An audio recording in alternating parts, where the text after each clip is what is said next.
Assalamualaikum warahmatullahi wabarakatuh. Jumpa lagi dengan saya, Amrullah Harun, Ketua Program Studi Ilmu Al-Quran dan Tafsir UIN Palopo, alumni S3 Hadis di UIN Alauddin Makassar.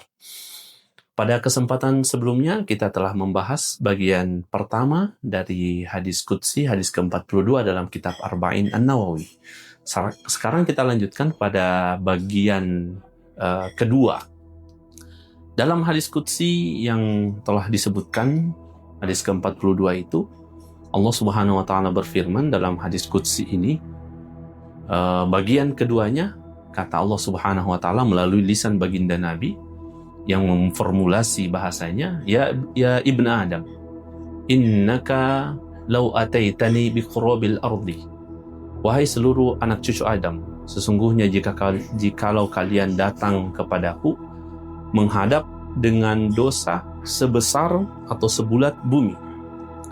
Nah, ini pada kesempatan pertama Allah Subhanahu wa Ta'ala berfirman itu memberikan contoh bagi orang-orang yang berilmu, yang punya pemahaman luar angkasa, yang punya pemahaman tentang sains.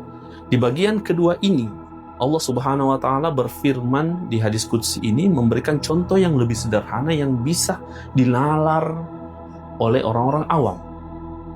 Wahai seluruh anak cucu Adam, jikalau kalian datang kepadaku, innaka law ataitani biqurabil ardil khotoya, dengan dosa sebesar bumi.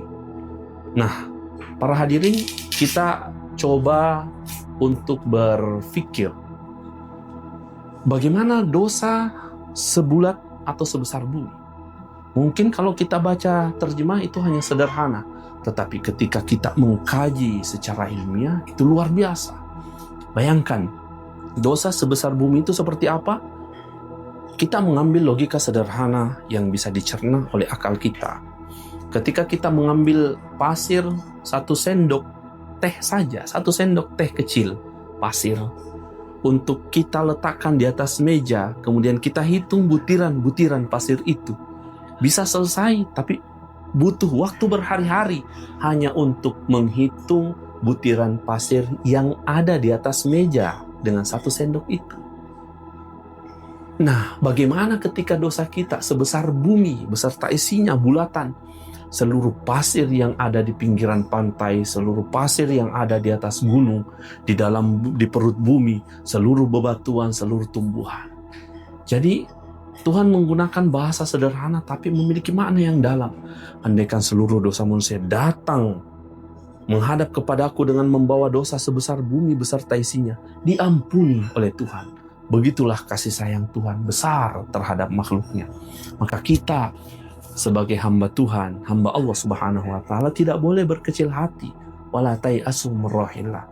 Kita butuh ampunan dari Allah, maka kita menghadap.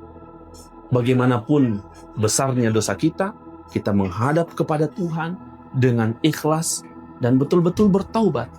Kita harus yakin bahwa Tuhan akan mengampuni dosa-dosa yang ada pada diri kita.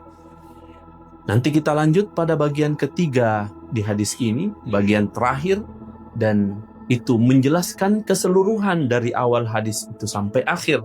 Kenapa di awal hadis menggunakan kata innaka law mada'autani wa rajautani, selama berdoa dan berharap.